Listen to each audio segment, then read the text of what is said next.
មានជ័យរាជក្រុងបូរីព្រំដែនសីមាពីយាយតាធ្វើស្រែចំការដាំដុះភពផលបងប្អូនរស់នៅជួបជុំបានសុខហូបចុកស្កប់ស្កល់ពេលប្រមកផលហើយមកជួបជុំរំលេងសប្បាយរំលេងខែភ្លឺបាត់ល្បីរំទឺសៀវដ៏មានជ័យបានជួបស្រីវងភ័ក្រចរណៃល្អអុយយ៉ាងនេះមិនដែលបានឃើញពេលបានជួបហើយទ្រូងបងស្ទើរប្រែស្អាតអុយយ៉ាងនេះតើនាងក្រមុំមកពីខេត្តណារូបបងនេះគឺជាកំឡោះអ្នកដ៏មានជ័យមានស្រែមានដីមិនទៅខ្វះអីរាប់សិបហិកតាលក់តែមួយប្លង់14 Pro Max បើអូនប្រាថ្នា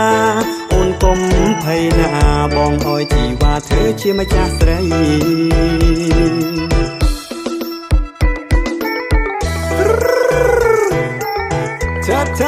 ចា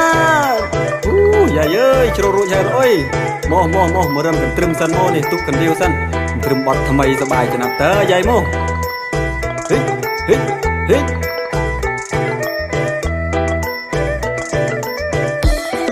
កន្លងក្រមុំរំលេងពេញភូមិសបាយខ្លាំងណាស់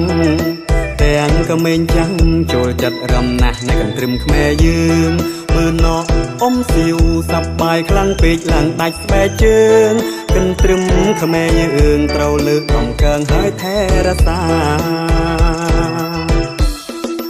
នាងអើយនាងទុកបងអ្នកច្រៀងឲ្យស្រីនាងរំលេងសប្បាយភ្លេចទុកខ្វល់ខ្វាយរំសាយអារម្មណ៍មកលេងស្រុកបងតោះមកនួនល្អងចូលមករំកន្ទ្រឹម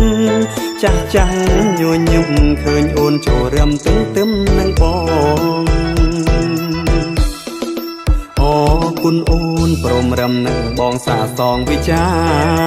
បងលងស្នេហ៍អូនតាស្រស់នឹកនួនអូនគិត